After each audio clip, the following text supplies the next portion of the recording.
Today, Wednesday, 4th of June, 2025, is the day after the New York Knicks. It's a week after the New York Knicks lose in the conference finals for the first time being in the conference finals since there were like cell phones in the world, since the year 2000. And what do? They reward the guy.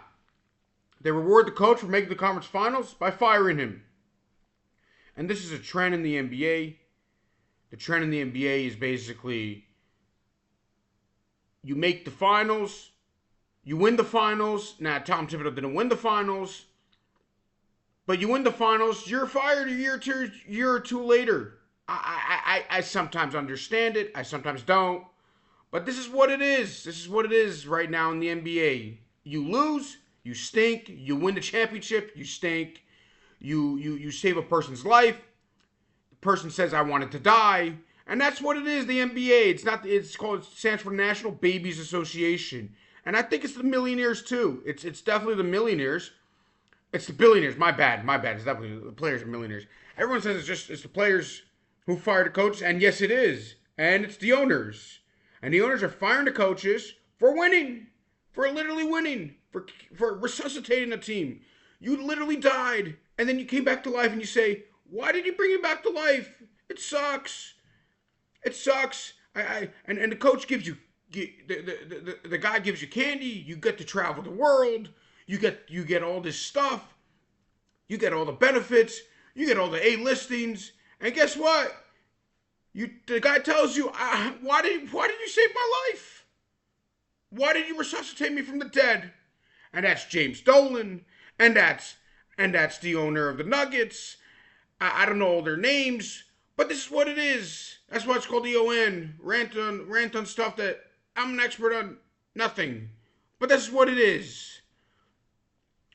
You do things that people haven't seen before in the franchise and the team. In Denver, let's say, you win a championship. You didn't even know what a toilet looked like in the finals. Let's be honest. Okay? See, I'm going to just give you an example about what I'm saying. The Cleveland Cavaliers years ago made the finals in 2007 against the San Antonio Spurs. They had no business playing on the same court as them. It was a joke, the finals, a 4-game series. But hey, the Cleveland Cavaliers knew what a toilet looked like for the finals. Okay, it's the golden toilet. I see it. I see the toilet. It's a different toilet to run the finals. And what do you see? You see teams that haven't even seen that. Their franchise has never seen that. They haven't come close to that. I mean, you could say a conference finals here or there, but they really didn't belong. And you sit here, and you have a coach that's done something that's never done before, Mike Malone, and he gets fired. And you do the same thing with Coach Budenholzer in Milwaukee. And everybody says, "Well, he wasn't going to win again." Well, you haven't sniffed the 4 seed. You stink. The 4 seed is ridiculous to you. You're an unstable franchise. This is what the league is. Monty Williams makes the finals. The next year, they go to the second round. It was a disappointing loss to Dallas. You throw it and got fired.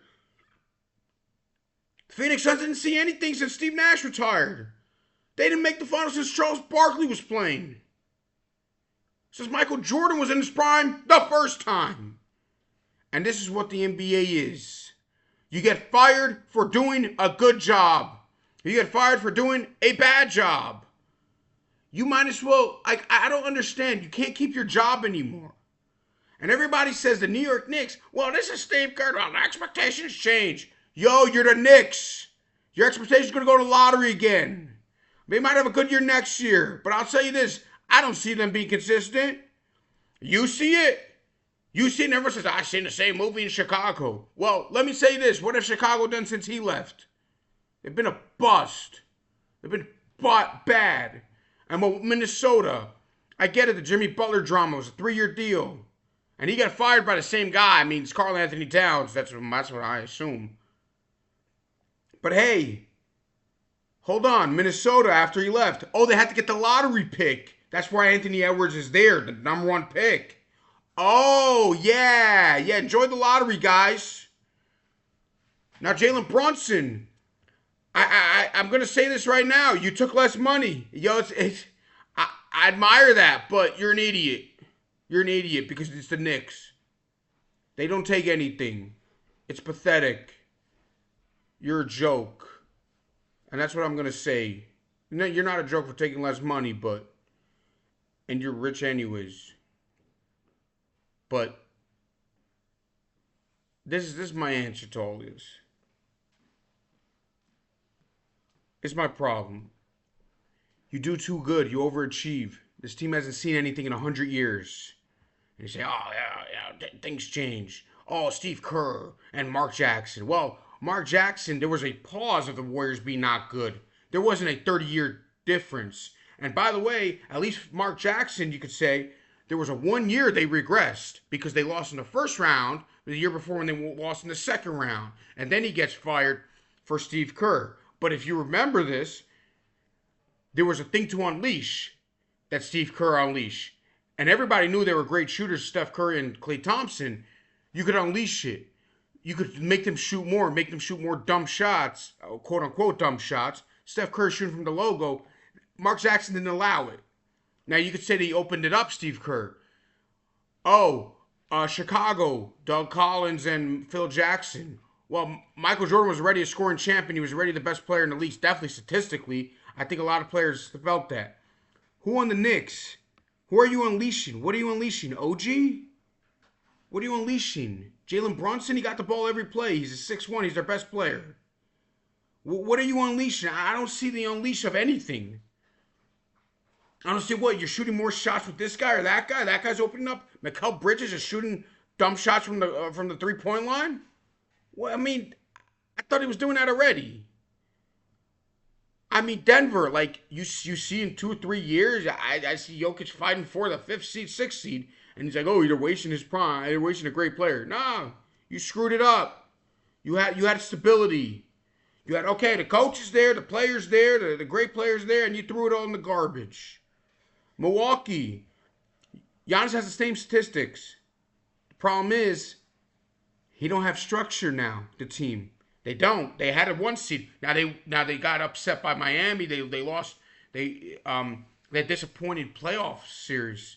But dude, you were the 1 seed every year. You knew you were going to be great. You didn't even know what anything was since Kareem was playing. And when Kareem was playing, it was black and white TV on tape delay. And you didn't know. You guys weren't relevant in the league. Oh, when I was younger, well, I'm starting to sound like an old man. People used to make that joke. Oh yeah, well, when you play Game 7 of the Finals or against Milwaukee in February. That's what it is.